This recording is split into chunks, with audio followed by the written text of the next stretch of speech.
I'm just laughing because I've tried 3 times to record, and the first time I took a still selfie of myself, and then the second time I switched it over to video and then forgot to hit record. So I'm not the brightest with technology, especially early in the morning. And the one thing that I love in YouTube channels when I'm watching them is when people just basically don't give a shit. Like, they're just kind of staring off into space in between, and they're totally natural and not awkward at all. And those are always my favorite videos to watch, because it's such a contrast with scripted program television where people's lines are very smooth but also very predictable.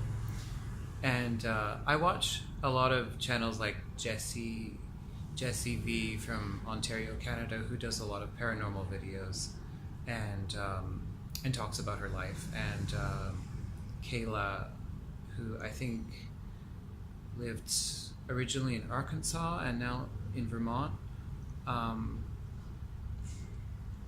And I like their videos. You have to get used to sort of that jumping, because like it's so edited, so only their dialogue is recorded, which is very smooth for the rhetoric, but it means that the camera keeps kind of jerking as there's slight movement. Excuse me. So basically, I'm a little bit out of sorts because I had I had a magic wand that I was traveling with. It was like this wooden thing that was originally a salad tong.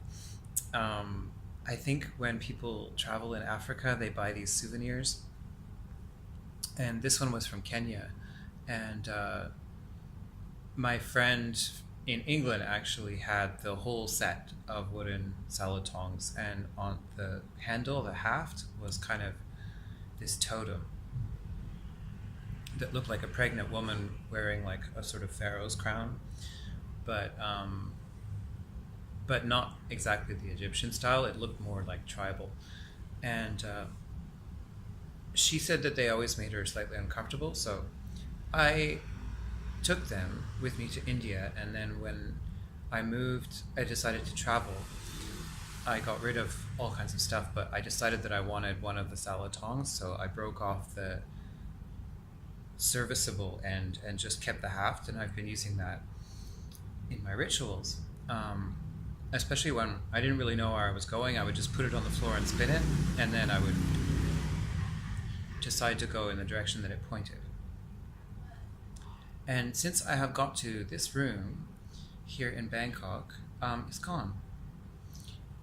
I don't know what happened. There was an incident with the electric in the bathroom, and then I was showing the cleaning staff that you have to be careful if you're wiping down the tiles, because you can get a shock from the main switch. And so I used it to push the button, actually, because wood doesn't conduct. And since then I haven't seen it, so I don't know if it got zapped into another dimension or if the cleaning staff decided that it was bad juju and they took it and disposed of it somewhere. But I miss it. But anyway, I don't really have any of my pagan stuff with me apart from some books and my tarot cards, and which is kind of unfortunate. I feel sort of naked without any pagan statuary, which is slightly annoying. Yes, so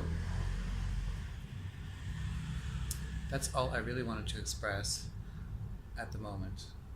And I'm not that fond of my face, but at the same time, like, I was kind of pleasantly surprised when I saw myself on video, because it's not like, you know, my ideal of what I'd like to look like, but I do think that I'm kind of funny when I'm talking, so maybe that's good. Anyway, I noticed on my channel that I have like 35 subscribers now. I don't really know what they've been watching for, because I haven't posted a video in 15 years, and and since then it's just been like I've made these playlists, which I don't know if you might have seen, but basically what they're about is their music. And I've been doing this group on Facebook called the Robinia Coven, which is for music, for people to come together and share music, because I noticed that all the pagan groups on Facebook are mostly about healing and politics, which is great, but whenever I wanted to post something musical or something a little bit more light, it got buried in requests for healing, and no one ever really saw it, because I think they have like 30 requests for healing a day, and so your post can very quickly, if you post in one of those groups like Pagan Haven or something, it can get completely buried under posts, and so I had made this playlist on YouTube so that I could kind of collect everything together, and then I would post it to Facebook, all the best stuff. So so that pagan official video thing is all official videos made with the artists' either consent or participation. It's not like no slideshow videos or anything. And it's kind of vexing to me that there are no Irish traditional music videos for any of those old like murder ballads or anything like that, because they're sort of like fairy tales, and you would think that they would lend themselves to a music video very easily, but because they're stories, so you could just, I mean, the plot kind of writes itself, and all you really need is like costumes, and then go out on the moor and do this little play. So I think in a way it would be easier to shoot a folk music video than it is to do like a pop video where you have to have all kinds of special effects and choreography and stuff. So it surprises me. And then there are all these Celtic videos coming out of Germany, but they're kind of in a German accent, so it kind of doesn't really actually, some of it's surprisingly good, but I'd still like to see something from Ireland or Wales, I guess, that's traditional and also kind of tells a story in a music video form. Because the thing is, music videos are not like, people in the music industry are always complaining about them and how they commercialized music and it all became about the look and everything. And that is how it's been used. But it doesn't have to be like that. Like, images are a language also, and you can use, it's not usually done that way nowadays in music videos, but it's an excellent opportunity to use the imagery to convey the meaning of the song, especially if the artist is directly participating in how the music video is being made. And so this is quite a long ramble.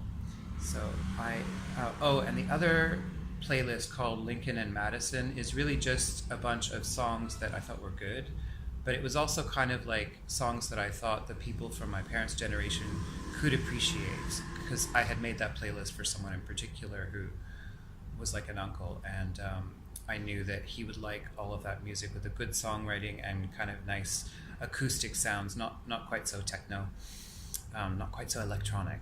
Techno is, we don't say techno anymore. And then there's like a playlist of boys dancing, which is just something that I like to watch for myself. And I also think that one has the most views, actually, that list. And